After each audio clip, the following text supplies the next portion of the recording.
시간 찬송가 93장 예수는 나의 힘이요 같이 찬양하시겠습니다. 찬송가 93장 예수는 나의 힘이요 같이 찬양하시겠습니다.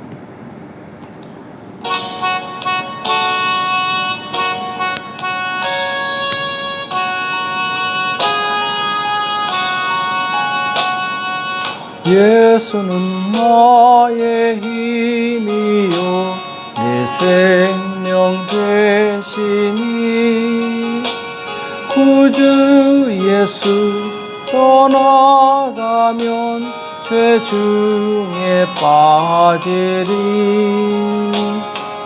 눈물이 앞을 가리고 내 맘에 근심 쌓일 때 위로하고 힘주시리 주 예수.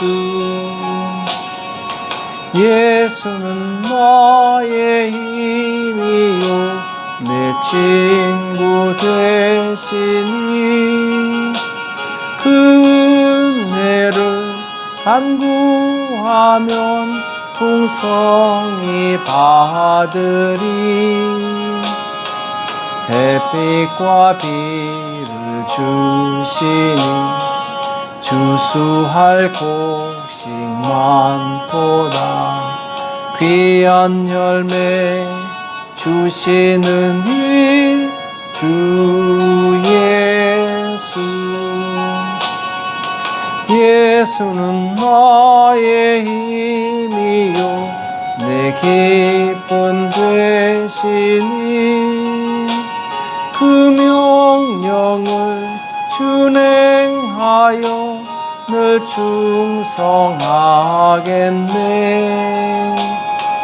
주야로 보호하시며 바른 길 가게 하시니 의지하고 따라가리 주 예수. 예수는 나의 힘이요 내 소망 되시니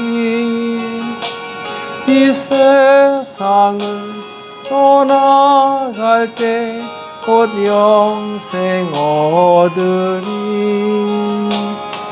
한없는 복을 주시고 영원한 기쁨 주시니 나의 생명 나의 기쁨 주 예수. 이 시간 다 같이 기도하시겠습니다. 살아계신 하나님 아버지, 이 새벽에 저희들을 불러주시고 하나님 앞에 나올 수 있도록 은혜 주심을 감사합니다.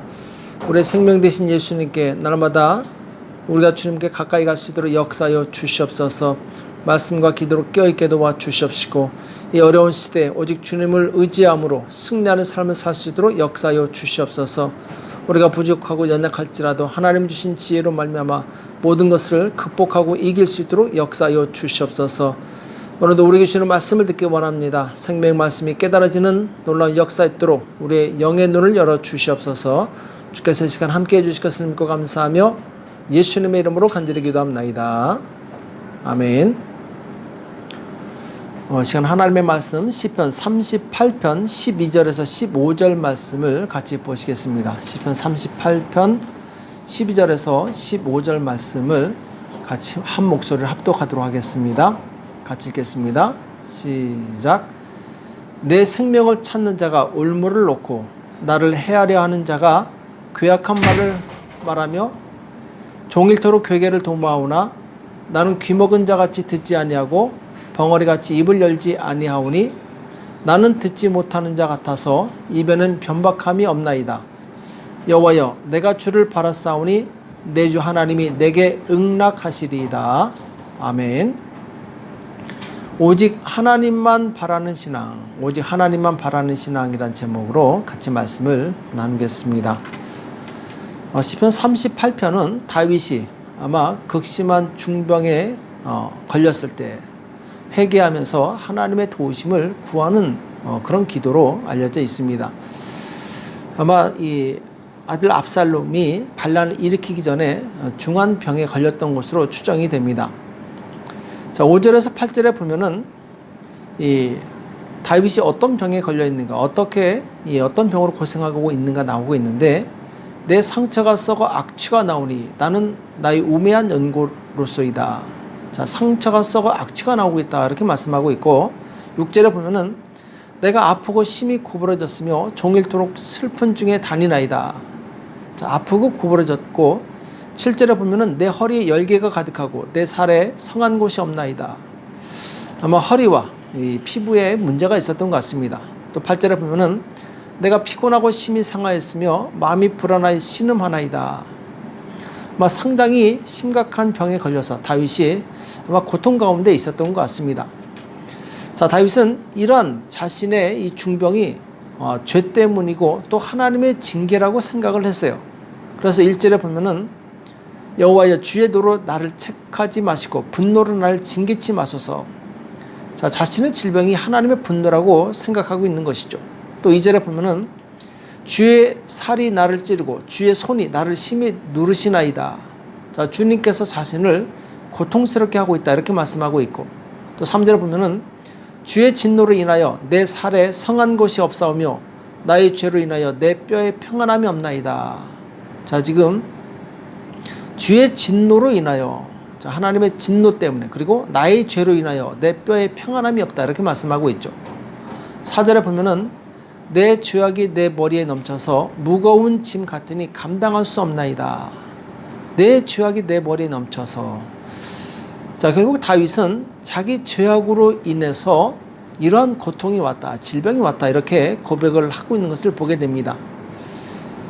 자, 그런데 이 다윗은 5절에 보면은 내 상처가 썩어 악취가 나오니 나의 우매한 연고로소이다. 나의 우매한 연고로소이다. 그러니까 내가 어리석기 때문에 이런 질병이 왔다. 그러니까 곧 이 다윗은 어리석은 것도 죄라고 생각하고 있습니다. 자, 성경은 어리석은 것도 죄라고 말씀하고 있어요. 자, 왜 그러느냐? 우리가 하나님의 뜻을 모르면은 우리는 어리석게 행동을 할 수밖에 없기 때문에 그렇습니다. 그러니까 하나님을 모르는 것도 죄악 중에 하나입니다. 우리는 하나님을 알기를 힘써야 됩니다. 하나님의 뜻이 무엇인지 알기를 힘써야 돼요. 신약성경에 보면은 예수님께서 죽으실 것을 말씀하십니다. 그리고 3일 후에 부활하실 것을 말씀하실 때 베드로가 예수님 죽으시면 안 됩니다 하면서 강하게 반대하는 내용이 나옵니다. 이때 예수님께서 사단아 내 뒤로 물러가라 이렇게 말씀하시죠. 자, 베드로는 분명히 주님을 생각해서 스승을 살리기 위해서 말한 것인데 예수님께서는 사단이라고 말씀하셨어요. 자, 그 이유는 무엇입니까? 그것은 바로 우리가 하나님의 뜻을 모르면은 실수하게 되고 어리석게 행동하게 된다는 것이죠. 그래서 죄를 짓는다는 것입니다. 자, 베드로 입장에서는 정말 스승을 사랑하는 마음으로 인정이 많은 그런 말을 한 거죠. 그러나 인정보다 더 중요한 것은 하나님의 뜻입니다. 우리는 인정으로 신앙생활을 해서는 안 됩니다. 하나님의 뜻이 무엇인지 분별해서 신앙생활을 해야 됩니다. 또 다윗이 이 위중한 병 가운데 그를 더 괴롭게 한 것이 있습니다. 그것은 바로 자기를 사랑하는 자들이 자기를 멀리할 뿐만 아니라 심지어는 생명까지 해하려고 한다는 것이죠. 11절과 12절에 보면은 나의 사랑하는 자와 나의 친구들이 나의 상처를 멀리하고 나의 친척들도 멀리 섰나이다. 자, 사랑하는 자와 친구들이 그리고 친척들이 멀리 있습니다. 12절에 보면은 내 생명을 찾는 자가 올무를 놓고 나를 해하려는 자가 괴악한 말을 말하여 종일토록 괴계를 도모하오나. 자, 다윗의 생명을 찾는 자가 이 다윗을 죽이려고 여러 가지 계획을 세웁니다. 다윗은 정말 질병도 고통스럽지만 더 큰 고통은 마음에 상처를 주는 사람들이에요. 그리고 이 상처를 주는 사람들의 대부분이 무엇이냐? 악한 말을 한다는 것입니다. 악한 자는 그 입술로 악한 소문을 냅니다. 거짓말을 꾸며서 다른 사람을 모함합니다. 아마 다윗을 대적했던 그리고 반란했던 이 압살롬이 그렇게 했을 것입니다. 압살롬은 자기가 왕이 되기 위해서 다윗에 대해서 부정적인 말로 소문을 내고 또 거짓말로 다윗의 인격을 모독했을 것입니다. 자, 이 다윗은 정말 이것 때문에 더 괴로웠던 것이죠. 자, 그런데 여기서 다윗은 자기를 그렇게 험담하고 그리고 거짓 소문을 퍼뜨리는 자들에 대해서 변론하거나 항변하지 않고 침묵하는 것을 보게 됩니다. 12절에서 14절에 보면은 내 생명을 찾는 자가 올무를 놓고 나를 해하려는 자가 괴악한 말을 말하며 종일토록 괴계를 도모하오나 나는 귀먹은 자같이 듣지 아니하고 벙어리같이 입을 열지 아니하오니 나는 듣지 못하는 자 같아서 입에는 변박함이 없나이다. 자, 여기 보면은 이 다윗은 악한 소문을 듣고 또 거짓말을 들었습니다. 그런데 마치 귀먹은 사람처럼 그 거짓 소문을 듣지 않습니다. 그리고 벙어리처럼 입을 열지 않습니다.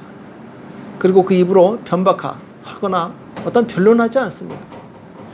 대신에 다윗은 오직 하나님만 바라봅니다. 왜냐하면 하나님께서 내 대신 원수들에게 갚아주실 것을 믿고 있었기 때문에 그렇습니다. 15절에 보면은 여호와여 내가 주를 바라사오니 내 주 하나님이 내게 응낙하시리이다. 자, 내가 주를 바라사오니 다윗이 훌륭한 점은 무엇이냐? 비록 자기가 잘못했어도 회개할 줄 알았습니다. 그리고 자기를 헤아려 하는 원수들과 직접 싸우지 않고 하나님께 의뢰했다는 것이죠. 18절부터 22절에 보면은 내 죄악을 고하고 내 죄를 슬퍼함이니이다. 자, 다윗은 자기의 죄악을 고하고 그 죄 때문에 슬퍼합니다. 내 원수가 활발하며 강하고 무리하게 나를 미워하는 자가 무수하오며 또 악으로 선을 갚는 자들이 내가 선을 쫓는 고로 나를 대적하나이다. 여호와여 나를 버리지 마소서. 나의 하나님이여 나를 멀리하지 마소서. 속히 나를 도우소서. 주 나의 구원이시여. 자, 하나님을 사랑하는 사람은 고난이 왔을 때 제일 먼저 자신을 돌아보게 됩니다. 내 안에 죄가 있는지 살펴보고 죄가 있다면 진실하게 고백해서 회개합니다. 그리고 나서 전적으로 하나님을 의지하게 됩니다. 우리는 우리의 죄를 고백하고 하나님을 의지하는 법을 배울 수 있어야 될 줄로 믿습니다. 성경에 보면은 이사야 선지자도 혹독한 순환을 당했습니다. 그러나 그 역시 자기를 괴롭히는 자들에게 대항하지 않고 오직 하나님만 바라보는 내용이 나옵니다. 이사야서 5장 50장 6절에서 9절에 보면은 나를 때리는 자들에게 내 등을 맡기며 나의 수염을 뽑는 자들에게 나의 뺨을 맡기며 수욕과 침뱉음을 피하려고 내 얼굴을 가리우지 아니하였느니라. 자, 정말 이 이사야는 귀족이었음에도 불구하고 혹독한 순환을 당했던 것 같습니다. 주 여호와께서 나를 도우심으로 내가 부끄러워 아니하고 내 얼굴을 부싯돌같이 굳게 하였은즉 내가 수치를 당치 아니할 줄 아노라. 나를 의롭다 하시니가 가까이 계시니 나와 다툴 자 누구뇨? 나와 함께 설지어다. 나의 대적이 누구뇨? 내게 가까이 나올지어다. 주 여호와께서 나를 도우시리니 나를 정죄할 자 누구뇨? 그들은 다 옷과 같이 헤어지며 좀처럼 먹히리라. 이사야 선자가 담대히 고백하고 있는 내용을 보게 됩니다. 자, 이사야는 대적들에게 정말 혹독한 수치를 당했지만 부끄러워하지 않고 이것을 잘 견뎌냅니다. 자, 그 비결은 오늘 7절 말씀처럼 내 얼굴을 부싯돌같이 굳게 하였은즉 내가 수치를 당치 아니할 줄 아노라. 자, 이것은 하나님께서 바로 그 얼굴에 쉽게 말해서 얼굴을 두껍게 했다라는 것이죠. 적들이 아무리 수치스럽게 한다 할지라도 그것 때문에 내가 수치를 당하지 않는다. 곧 수치스러워하지 않는다라는 거죠. 속된 말로 나를 부끄럽게 하는 자들에 대해서 아주 뻔뻔하게 대항했다라는 것이죠. 자, 악한 자들이 나를 수치스럽게 할 때 그 수치를 다 내가 받아들이게 되면은 내 마음이 상하게 됩니다. 그리고 마음이 상하면 뼈까지 쇠하게 돼 있어요. 그때 내 수치에 내가 무감각하게 반응하면 내 마음을 지킬 수 있습니다. 우리는 악한 자들이 나를 힘들게 할 때 마음을 굳게 하고 그들의 말에 영향을 받지 말아야 됩니다. 내 마음을 지킬 수 있어야 돼요. 대신 하나님께서 나를 도우실 것이다.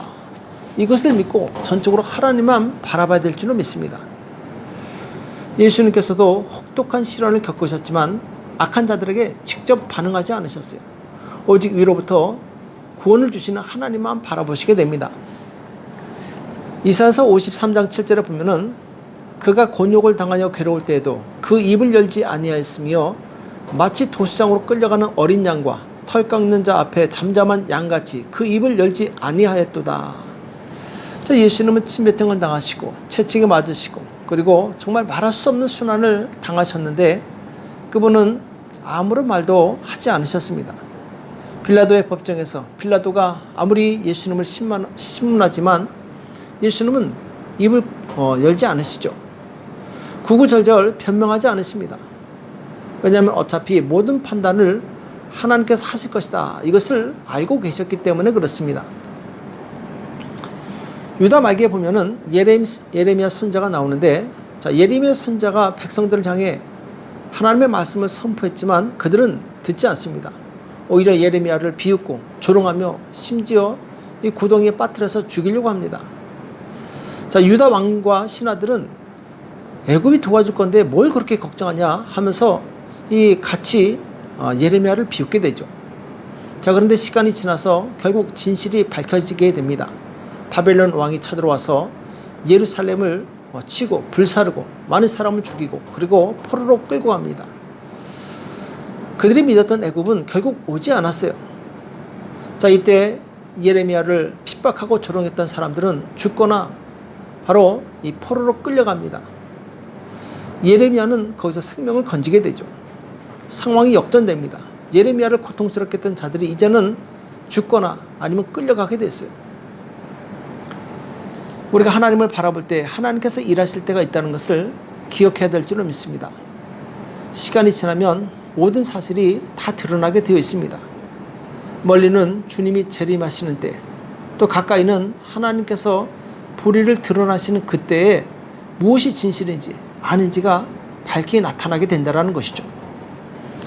예수님을 죄인이라고 믿고 죽였던 그 사람들은 3일 만에 예수님이 부활하신 것을 보고 우리가 잘못 생각했구나, 이것을 깨달았을 것입니다. 오늘날 예수님을 죄인이라고 믿는 사람은 아무도 없습니다. 그러나 당시 예수님 당시의 사람들은 예수님을 죄인이라고 굳게 믿고 있었어요. 죄인이라고 몰아세워서 그를 죽입니다. 착각이었던 것이죠.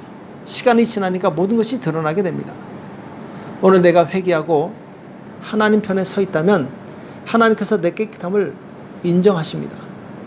혹 악인들이 나를 모함하고 괴롭게 한다 할지라도 예수님처럼 오직 하늘의 도우심을 바라보고 기도하는 저와 여러분이 되시길 축복합니다. 하나님께서 나를 대신해서 싸워주실 것입니다. 또 나의 의로움을 마침내 정오의 빛같이 환하게 밝게 빛나게 하실 때가 반드시 올 것입니다. 그 날을 바라보고 오직 주님만 바라보고 승리하는 저와 여러분 되시길 예수님의 이름으로 축복합니다. 기도하겠습니다. 살아계신 하나님 아버지, 오늘 우리에게 말씀하여 주시면 감사합니다. 하나님,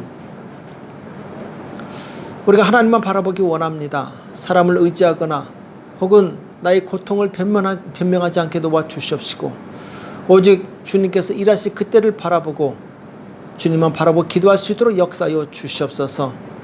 오늘 이 새벽에 기도할 때 주님 하늘문이 열리게 도와주시옵시고 하늘의 응답이 우리에게 임하는 복된 시간 될 수 있도록 역사하여 주시옵소서. 감사하며 예수님의 이름으로 간절히 기도합나이다. 아멘. 오늘 말씀 기억하시면서 하나님, 내가 오직 하나님만 바라보겠사오니 나의 모든 고난에서 고통에서 건져달라고 나라와 민족을 위해서 교회와 가정과 자녀를 위해서 이 시간 합심해서 간절히 기도하겠습니다.